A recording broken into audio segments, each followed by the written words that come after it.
નમસ્કાર દર્શક મિત્રો, આપનું હાર્દિક સ્વાગત છે બ્રેકિંગ ન્યૂઝમાં। આપ જોઈ રહ્યા છો ગુજરાત ન્યૂઝ 24। સમાચાર આવી રહ્યા છે ડભોઈ તાલુકામાંથી। ડભોઈ તાલુકાના 4 જેટલા ગામોનો નગરપાલિકામાં સમાવેશ કરાતા ઉઠ્યો વિરોધનો વંટોળ।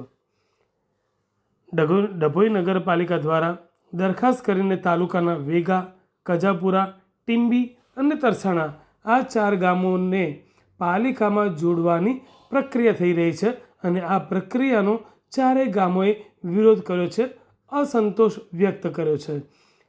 નગરપાલિકા તંત્ર ડભોઈ નગરમાં પાણી, ગટર, રસ્તા, લાઇટ જેવી મૂળભૂત સુવિધાઓ આપવામાં વામણું પુરવાર થયું હોય આ 4 ગામોને શું સુવિધા પૂરી પાડશે તેવા સવાલો ઉઠ્યા છે। નગરપાલિકાના આ પ્રસ્તાવથી અસંતુષ્ટ 4 ગામના રહેવાસીઓ એપીએમસી મેદાનથી મામલતદાર કચેરી સુધી રેલી સ્વરૂપે પહોંચ્યા હતા। મામલતદારને આવેદન આપી પ્રસ્તાવનો નોંધાવ્યો વિરોધ।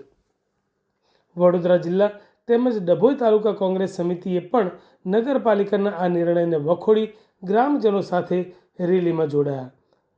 4 ગામના રહેવાસીઓએ તેમજ કોંગ્રેસ સમિતિએ ઠરાવ મુલતવી રાખવાની માંગ સાથે આપ્યું આવેદનપત્ર। નગરપાલિકા વિસ્તારમાં સમાવિષ્ટ અનેક વસાહતો અને ગામોમાં પાયાની સુવિધાનો અભાવ છે, જેથી આ 4 ગામના રહેવાસીઓ નગરપાલિકામાં સમાવેશ બાબતે કરી રહ્યા છે વિરોધ।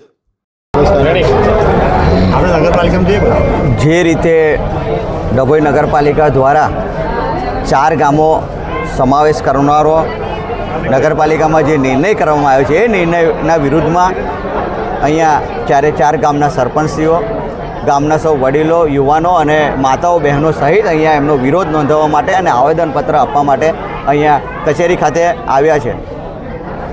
જે રીતે પોતાની રીતે મનસ્વી રીતે વલણ અપનાવીને ના તો કોઈ ગ્રામજનોના વાંધા કે વિરોધ સાંભળ્યા વગર નગરની સભામાં પણ અમારા કાઉન્સિલો દ્વારા વિરોધ કરવામાં આવે તેમ છતાં પણ એમની વાત પણ નહીં સાંભળીને મનસ્વી રીતે વલણ અપનાવીને જે રીતે આ ગામોને સમાવેશ કરવાનો નિર્ણય કરવામાં આવ્યો છે તો હું પૂછવા માગું છું શું ડભોઈમાં ગટર, પાણી, રોડ, રસ્તાની તમામ જે નગરપાલિકા દ્વારા સુવિધા કરવામાં આવતી હોય છે, જે અન્ય સુવિધાઓ કરવામાં એ સંપૂર્ણપણે સજ્જ થઈ ગઈ છે કે ત્યારે તમે આ બીજા ગામોને સમાવેશ કરવાની વાત કરો કે છો? એટલે આ જે વાત છે એ તદ્દન ગ્રામજનો ઉપર થોપી દેવાનો પ્રયત્ન છે। સતત 32 વર્ષથી શાસનમાં રહેલી આ સરકાર સામાન્ય અને મધ્યમ વર્ગના અને ગ્રામજનોની વાત નહીં સાંભળીને જેવી રીતે અગાઉ પણ નથી સાંભળી, જો એ રીતનો નિર્ણય કરવામાં આવશે તો ગ્રામજનો અને સરપંચશ્રીઓ જે પણ વાત અહીંયા કહેશે, જે પણ નિર્ણય કરવામાં આવશે એ નિર્ણયની એમની સાથે અમે સમર્થનમાં ઊભા છીએ।